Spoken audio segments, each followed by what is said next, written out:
Okay, let's unpack this then. We're talking about the shortest verse in the Bible, at least in English translations, John 11:35. Just 2 words, Jesus wept. That's it. Just take a second, really think about that. We're talking about Jesus, the Son of God, fully divine, all-powerful, the Creator. And this is happening in a scene where, like, moments later, he's going to show absolute power over life and death itself. Yeah, the context is everything there. So the question just hangs there, doesn't it? Yeah. What kind of deep sorrow, what heartbreaking truth, what, I don't know, cosmic weight could possibly make him cry? This is where it gets really interesting, because the implications are huge. It really makes us confront our ideas about God, doesn't it? Our sort of default settings. We tend to think of an all-powerful, all-knowing being as, well, maybe a bit detached, or at least above the kind of raw grief that makes us fall apart. Beyond emotion somehow. Exactly. But this tiny verse, just 2 words, it completely flips that script. It shows us a whole different side, a deeply, deeply relatable dimension. It's like a bridge, between the transcendent, the all-powerful, and the immanent, the deeply human. Right there, Jesus wept. So our mission for this deep dive is to explore this specific verse, John 11:35. We're going to use the sources we've looked at, kind of peel back the layers, and see what truths are behind those tears.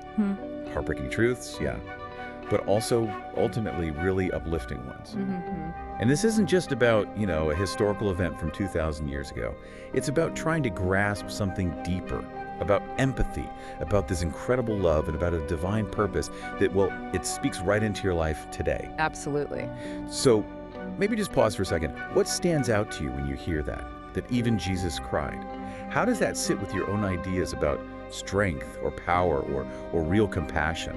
It's a powerful image, isn't it? It is. And it's so crucial because it immediately sets up this foundation of relatability. You need that to really understand who Jesus is. Not just God, but fully human, too. Right. Grounds his divinity in this very real, very human experience of sorrow. It's fundamental. Okay, so let's dive into the scene itself. We're in the Gospel of John, chapter 11, and there it is, verse 35. Jesus wept. Shortest verse in the Bible. Yep. But like we said, those 2 words, they pack an incredible emotional and theological punch. It's something people have frankly wrestled with for centuries. Our sources really flag this as a moment of, well, significant paradox, a real point of deep theological thinking. Oh, absolutely. And the immediate setting is just critical here. You can't understand the tears without understanding where he is and what's happening. Right. Jesus is standing at the tomb of Lazarus. Now, John's gospel makes it clear Lazarus isn't just an acquaintance. He's described as someone Jesus loved, a close friend. And Mary and Martha, his sisters, are also very close to Jesus. Okay. And crucially, Lazarus has been dead for 4 days. Now, that detail, the 4 days, it's not just incidental timing. It means something specific. Yeah, definitely. In the cultural and sort of religious understanding of that time, 4 days was significant. There was a common Jewish belief, or perhaps superstition, that the soul might linger near the body for about 3 days. Okay, I think I've heard that. Right. But by the 4th day, that was seen as, well, the point of no return. Any hope of resuscitation was gone. Decomposition would have definitely started. It signified finality, irrevocable death. Wow. Okay, so for everyone standing there, hope was completely gone. Utterly extinguished, yeah. In their minds, this was the absolute end for Lazarus. And here's where it gets really puzzling, right? The paradox that so many people point to. Jesus knew what he was about to do. He knew. He had the power, the divine authority to raise Lazarus. He knew. He was literally seconds away from performing one of his most staggering miracles, a clear sign of his total power over life and death. No question. So, what does this all mean? He knew he could fix it right. Why would he cry? Why weep if he's just about to undo the whole thing, bring Lazarus back from this state that everyone else thought was completely final? It just feels wrong somehow, counterintuitive to how we think about grief when you know the outcome. Exactly, and that's where the real investigation starts.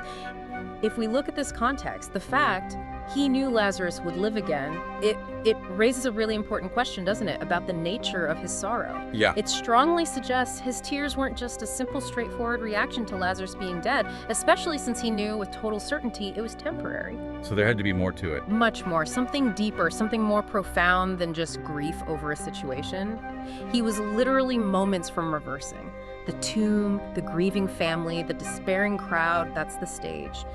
But the tears themselves, they pull back the curtain on these multiple complex layers of meaning. layers that challenge our assumptions about being human and about being divine. That's a great way to put it.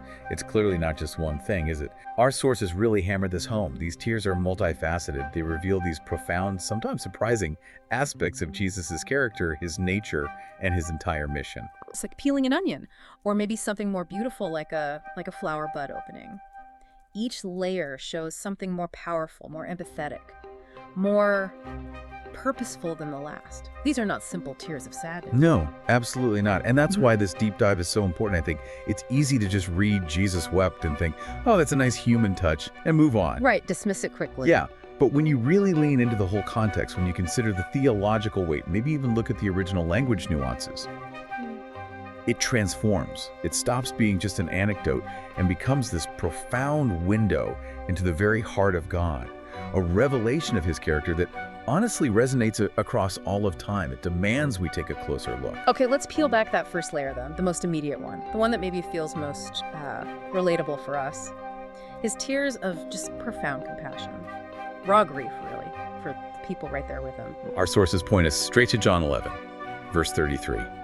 It says, and I find this wording really vivid, when Jesus saw her weeping, and the Jews who had come along with her also weeping, he was deeply moved in spirit and troubled. That paints such a real, almost painfully human picture, doesn't it? It really does. This verse gives us the immediate trigger, you could say, the raw human connection that sparked those tears. He wasn't just looking at a general scene of sadness. He was seeing the intense, overwhelming grief of Mary, Lazarus' sister, and Martha, too, and the whole community of mourners who were there. You can almost picture it. Absolutely. Imagine the sound, the wailing, the traditional expressions of mourning common then, the palpable despair. His tears on this first level weren't necessarily for Lazarus himself because he knew he'd restore him. Right. They were for Mary, for Martha, for all those people who loved Lazarus and truly, genuinely believed he was gone forever, that their hope was completely shattered. He was weeping with them in their loss. He's right there in it with them. You said it before, not detached, not observing from some divine high ground. No. He's fully present in their pain. That's such a powerful display of his compassion, isn't it? He literally enters into human suffering. He doesn't just send a sympathy card. He stands right there with us in our darkest, most hopeless moments. He feels their pain, and his tears are just this undeniable reflection of his empathy. It makes the divine feel incredibly close, incredibly relatable, like he's mirroring their heartbreak. And the original Greek words used in that verse, John 11.33, they add even more depth. It often gets a bit flattened in translation. Oh, interesting. What does it say? Well, it says, he was deeply moved in spirit and troubled. That phrase, deeply moved in spirit, comes from the Greek word embryomai. Now, this wasn't just a gentle feeling of sympathy. No. No, embryomai actually conveys a much stronger internal reaction, like a visceral agitation, almost an indignant snort, like anger or frustration. It's used elsewhere in the Gospels when Jesus gives a stern warning or even a strong rebuke. Wow. Okay. So not just sadness, not just passive sadness. And the second word, troubled, comes from tarasso. That means to be stirred up, agitated, like something has profoundly disturbed your inner peace. So his reaction wasn't just quiet weeping. It suggests this deep emotional and spiritual turmoil, almost an anger, maybe. Not just at losing Lazarus, but at the sheer power and devastation of grief itself, at the seeming hopelessness that death and sin had brought into the world. That changes the feel of it completely. It really does. It profoundly underscores his full humanity. It's an authentic, intense emotional response, maybe more intense than we usually picture, but it perfectly shows his true gut-level empathy. He's not just sad for them, he's almost angry at the situation, at death itself. That's fascinating. It really elevates it beyond simple sadness. It's almost like a divine indignation at the very existence of sorrow and death. An active response, not passive. Yes, exactly. And that kind of righteous anger or indignation at the devastation death causes, it leads us naturally into that second, much broader layer of meaning behind his tears, doesn't it? Expanding beyond the grief for Lazarus and his family to embrace the whole brokenness of the world. Precisely. This is where our understanding really has to widen. From the specific, the individual grief, to the universal condition. Yes, he absolutely felt deep compassion for Mary and Martha. His heart broke with theirs. Yeah. But his tears, they stretch far beyond that a specific tomb, that specific moment. They were, in a very real sense, tears for the entire human condition, for all the suffering that has marked humanity right from the beginning. And the root cause. The root cause, as our sources highlight, is fundamentally sin. Sin wasn't just about individual wrong choices. It brought death itself into the world. It brought pain, separation from God. It's the ultimate disruptor, fracturing the harmony God originally intended for creation. And that connection to sin brings in that verse from Romans, right? Romans 6.23. Yes, exactly. The sources connect it powerfully here. For the wages of sin is death. This isn't just some abstract theological idea. It's presented as a cosmic consequence, a payment due, a just result for this universal falling short, this rebellion against God's design. So Jesus, standing there at the tomb, he wasn't just crying for one friend. No. He was grieving the vast, sweeping devastation that sin had unleashed on all of humanity. It's like, in that moment, he's seeing the whole tragic history of human suffering flash before his eyes. Wow.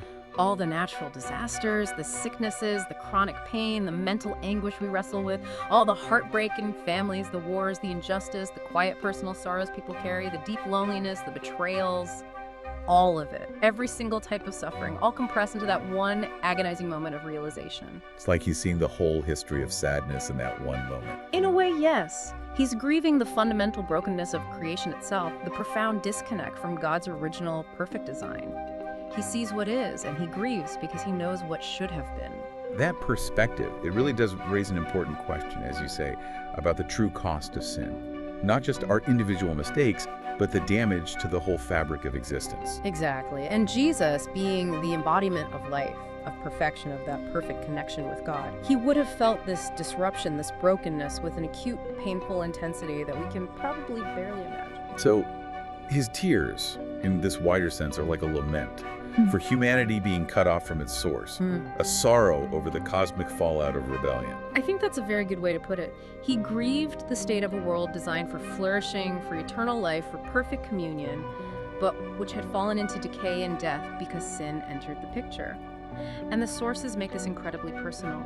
Jesus wept for the world and for you.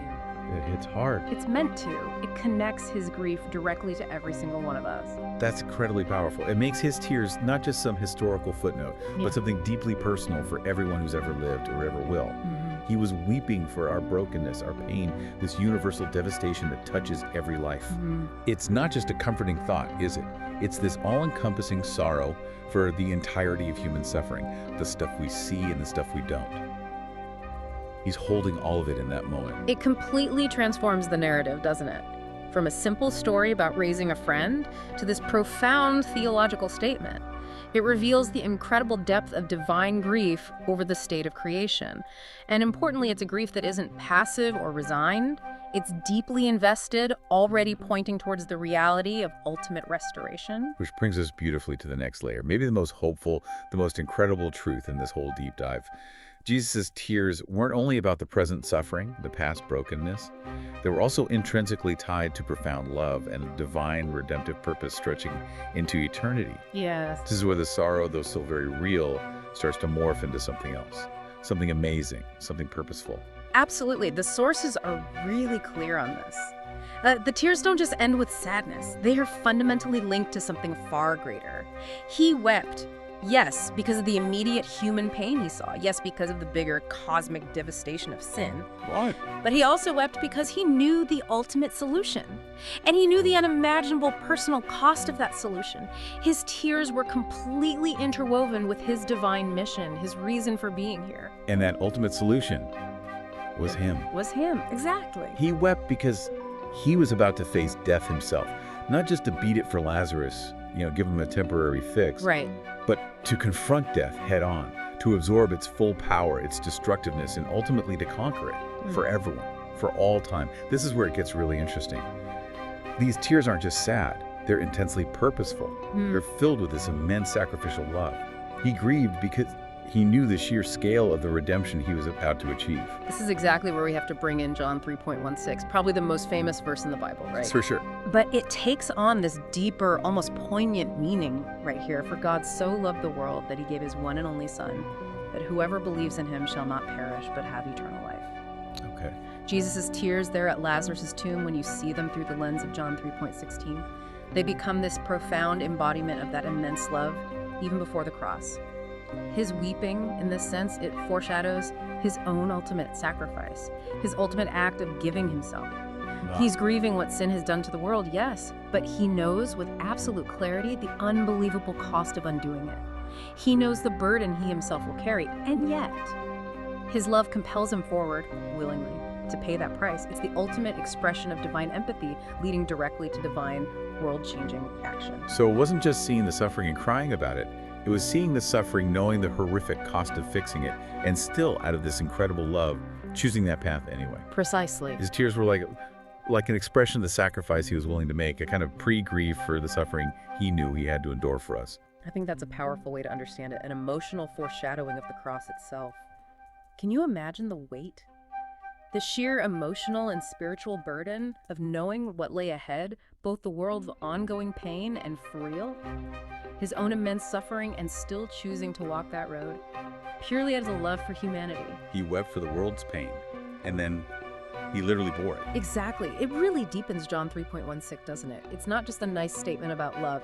It's a love so profound, so deeply felt, that it moved God himself to tears over the very condition he was about to redeem. And this, again, it raises an important question, about the nature of God, a divine being weeping over humanity's fate while simultaneously knowing he is the path to redemption. It's this incredible intersection of ultimate sorrow and ultimate hope, all foreshadowed in those tears. Which means those tears weren't just about that moment, that day. They were tied to eternity. They encompassed his sacrifice on the cross and the promise of eternal life that flows from it. It's a moment just packed with the future, with salvation, not just for Lazarus, but for every single one of us. It is. They were tears that bridge time, don't they? Connecting the immediate human tragedy and the ancient brokenness of sin to God's grand, sweeping story of redemption for all time. A plan birthed out of profound love. Okay, so we've taken this incredible journey, haven't we? Through just two tiny words, Jesus wept. We've seen the layers from that immediate deep compassion for Mary and Martha to this wider, universal grief for a world broken by sin. And finally, seeing them as tears of just immense love and purposeful redemption reaching into eternity. But now, maybe the most important question, what does this all mean for you, for the listener? How do these ancient tears, shed 2,000 years ago, connect to your life, right here, right now? This really is where it becomes most personal, most impactful, I think. The core message, underscored again and again in our sources, is simply this. Jesus wept because he loves you. Not just the world in general. No, it's intensely personal. It's not some abstract, distant love for humanity as a concept. It's a love that sees, acknowledges, and responds to individual suffering. Your suffering. When he saw Mary's tears, Martha's tears, he saw all the tears that would ever be shed, including yours. So his tears are like this. Yeah. This permanent reminder that he sees our pain, your pain. Exactly. He feels our struggles, your struggles. He walks with us personally, intimately through every single challenge, every heartbreak, every time we feel totally alone or misunderstood. Yes. It's not just a nice idea, is it? Yeah. It's right there in his actions. He gets us. He understands. Think about, the times you've felt deep loss. Yeah. Or been crushed by anxiety, or faced injustice, or just felt that quiet, heavy weight of loneliness, or the sting of betrayal. His tears speak directly into all of that. That's absolutely right. And our sources point us to Hebrews chapter 4, verse 15. It fits perfectly here and gives it that strong theological grounding. It says, "For we do not have a high priest who is unable to empathize with our weaknesses, but one who has been tempted in every way, just as we are, yet he did not sin." Okay, break that down a bit. High priest. Right.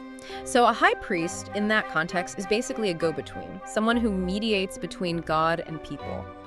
What this verse is saying is that Jesus isn't some distant mediator who doesn't understand us. He's one who can fully empathize, that's the key word, with our weaknesses, our struggles, our frailties. He experienced them. Exactly. He was tempted in every way we are. He knows what it's like to be human, to feel loss, sorrow, pressure, temptation, not just by watching from afar, but by genuinely experiencing it in his own being. The raw emotion we saw at Lazarus' tomb in John 11 connects directly to this theological truth in Hebrews 4. He didn't just see suffering, he entered into it. Wow. And that raises an important question for faith, doesn't it? How does knowing this impact how you face your own struggles? It means when you bring your pain, your fears, your deepest vulnerabilities to him, you're not talking to some remote deity who's maybe just tolerating your weakness. Wrong. You're talking to one who has personally felt the sting of human brokenness and genuinely shares in your experience. He understands. And that's such a crucial difference, isn't it? It completely changes the dynamic. Totally. Our struggles aren't alien to him. Our tears aren't unnoticed. Our most hidden sorrows are seen. He's not just a sympathetic watcher. He's a relatable participant. He truly knows what it's like. That really changes how you might approach prayer, doesn't it? It becomes less of a formal request and more like a real, heartfelt conversation with someone who actually gets it. It really does. It means our struggles are met with profound divine understanding. Our prayers aren't just cries into the void. They're intimate sharings with one who comprehends the very depths of our experience, the good, the bad, the painful. He knows what it costs to live in this broken world. But here's the absolute clincher. Yeah. The point that shifts everything from just shared sorrow to active redemptive hope. Jesus doesn't just cry with us, he acts. Yes, this is critical. He didn't just weep at Lazarus' tomb and then, pat Mary and Martha on the back and walk away, leaving them in their grief. He called Lazarus out of the grave. He brought him back to life from a state everyone knew was irreversible. He took death on, right there, first for Lazarus, and then definitively, eternally, he conquered it through his own resurrection. His tears showed his love, his empathy. But his actions show his power and his purpose. Yeah. That's the ultimate hope. His tears pointed towards, and his sacrifice actually delivered. Precisely. The tears are the prelude to the power. They show the deep, active love that motivates the miracle, the world-changing actions that follow. Our sources consistently point to this powerful message of comfort, real hope, and ultimate restoration through faith. Because the one who weeps for us, the one who shares our sorrow and even our indignation at sin's mess, he's also the one who has the power to deliver us, to conquer death itself, to offer eternal life. The sorrow leads directly to the solution, to the ultimate victory over everything that causes tears in the first place. So what a journey through just 2 words, Jesus wept. We've seen it all unfold, that immediate gut-level compassion for Mary and Martha, then expanding out to that universal grief for a world fractured by sin. And finally, seeing those tears as flowing from this immense love and this driving redemptive purpose that changes everything for eternity. It's this amazing arc, isn't it? From profound sorrow right through to glorious salvation. It reveals a God who doesn't just watch our pain from a distance. He enters it, he shares it, and then he defeats it. And this really does raise that important, deeply personal question for every single one of us listening. If God himself, the divine Son, entered into our suffering so deeply to the point of tears, to the point of that visceral reaction against brokenness, what does that tell us about how much our human experience actually matters? What does it tell us about the significance of our pain, our struggles, and crucially, what does it tell us about the boundless promise of ultimate hope? It suggests our lives, our pains, they aren't insignificant, and that we have a divine partner who is intimately involved in our journey right alongside us. Exactly. So what does this all mean for your story? What does it actually feel like to know that kind of empathy is directed at you? To really grasp that the tears of Jesus weren't just for that moment, not just for Lazarus, but they were in a profound way for you, for your specific struggles, and for the hope of your eternity.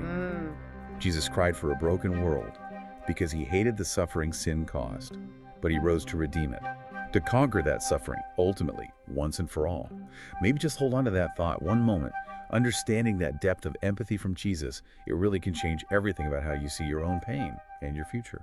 It truly invites us into a deeper, more intimate relationship with him, a profound understanding of grace, of perseverance, and of an unwavering, unshakable hope. Indeed. Well, thank you for joining us on this deep dive. We really hope this exploration maybe shifts your perspective a little on pain, on compassion, and on the incredible, enduring power of hope in your own life.